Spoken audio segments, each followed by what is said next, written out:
Je ne supporte pas le terme empathie. En réalité, je pense que l'empathie est un terme inventé New Age. Je pense que ça vaut le coup de payer le prix de quelques morts par arme à feu chaque année pour préserver le deuxième amendement pour protéger nos autres droits donnés par Dieu. Oui, des gens meurent de la VUILCNE, armée, c'est tragique, mais c'est le prix de la liberté. Si je vois un pilote noir, je vais me dire, bon sang, j'espère qu'il est qualifié.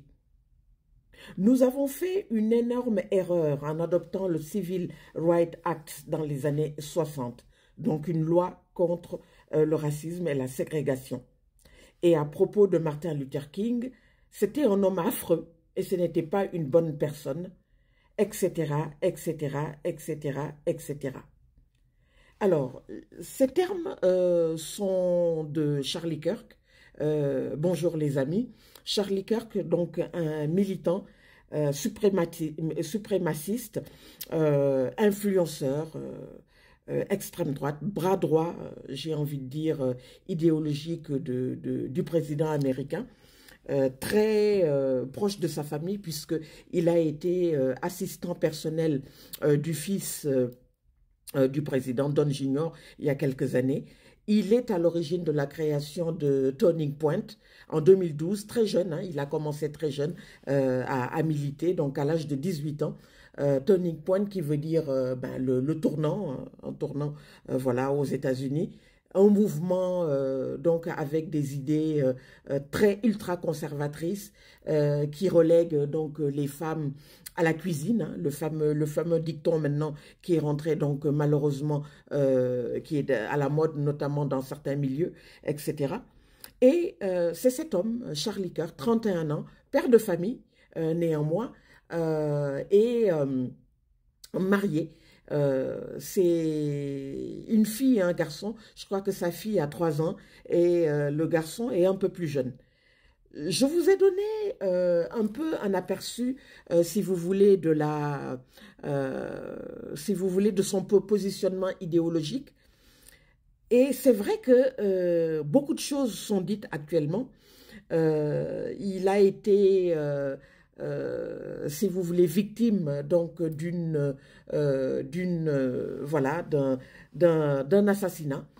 Donc, il y a environ 2 jours, dans un campus, etc. C'était une personne très habituée donc à faire des conférences avec des étudiants. Il prenait donc une chaise et il disait la fameuse phrase qui est restée célèbre, Tell me I am wrong. Prouvez-moi, prove me I am wrong. Donc, prouvez que j'ai tort. Et il débattait notamment avec des étudiants, les étudiants qui sont sa cible, puisque voilà, c'est des jeunes qui peuvent être, on va dire, adaptables, peut-être un peu influençables, etc., etc. Et il y a aussi un autre aspect de la personnalité de cet influenceur américain, masculiniste et tout. Il commençait également ces débats, certains en tout cas de ces débats, par dire « Tell me what is a woman for you ?» C'est-à-dire, dites-moi, donnez-moi la définition de ce qu'une femme.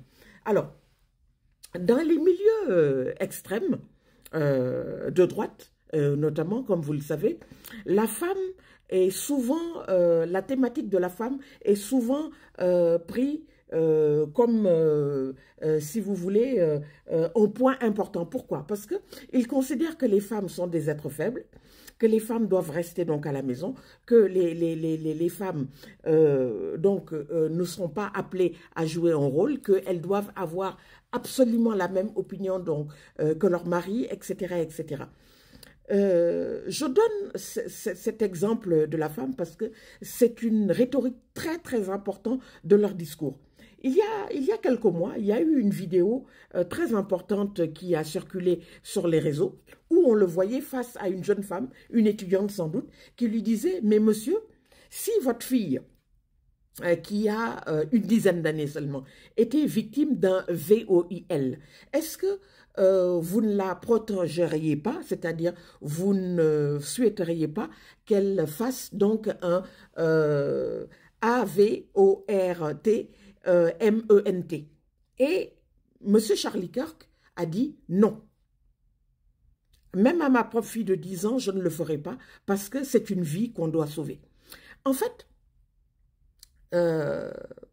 il montre, si vous voulez, que à travers cette problématique, cette thématique très importante aux États-Unis, de l'interruption volontaire de grossesse, que toutes les vies se valent. Même des vies qui ont été conçues, si vous voulez, dans la violence. Parce qu'il s'agit d'interruption volontaire de grossesse suite, si vous voulez, donc à des abus. Voilà. Donc, c'est un homme qui était extrêmement, qui avait des positions extrêmement polarisantes, etc., qui suscitaient le débat, et même sur les campus. Des campus, quelquefois, acquis à la cause du parti républicain et des idées conservatrices, on ne voulait pas, par exemple, on ne souhaitait pas sa venue. J'ai appris, il y a quelques instants, qu'une pétition même avait été introduite pour lui interdire, si vous voulez, donc le campus, des thèses, beaucoup de thèses mensongères, parce que vous savez, les réseaux, c'est ça, c'est la vérité, mais beaucoup de mensonges, etc. Pilules sur les réseaux sociaux, comme quoi est-ce que il y aurait donc des mouvances de gauche, même le Parti démocrate, etc., etc., voilà, qui seraient plus ou moins, on va dire, mêlés au drame qui s'est passé donc il y a 2 jours dans l'Utah, etc. Mais il faudra vous méfier, je le dis dans cette vidéo, méfiez-vous donc de toutes ces théories. Beaucoup de mensonges, notamment sur le présumé, le monsieur âgé qu'on l'on a vu avec le pantalon à terre, qui était escorté par les policiers et tout, qui avait été accusé, si vous voulez, du crime. Il s'est avéré que c'était faux. D'autres photos de personnes qui ont été, on va dire, jetées en pâture sur les réseaux sociaux, qui auraient soi-disant un lien avec ce crime, ont été bien sûr innocentés. Des gens ont amené des captures d'écran pour dire méfiez-vous, etc. Donc bref, la mort de Charlie Kirk aujourd'hui a pris une autre dimension aux États-Unis. Beaucoup de messages négatifs sur les réseaux sociaux, etc., etc. Et ce que j'aimerais dire, parce que c'est important également donc de le souligner, avant de décéder, il a dit un mot. Il a parlé donc de violence. Et c'est à ce moment-là qu'une seconde après, la balle qui lui a traversé, si vous voulez, le cou, a mis fin donc à sa jeune vie. Voilà, le mot violence. Il y a également un dernier point sur lequel je voudrais vous dire, j'ai parlé donc de sa misogynie, mais surtout de sa misogynie noire, c'est-à-dire qu'il avait une dent, on va dire ça comme ça, par rapport aux femmes noires, qu'il accusait de prendre la place, si vous voulez, d'une autre femme, une femme blanche. En tout cas, il a tout fait, si vous voulez, pour... on va dire, mettre les communautés les unes contre les autres. Mais ce qui me semble encore un peu plus choquant, c'est, si vous voulez, c'est le thème de se dire chrétien. Et je vais terminer par ça.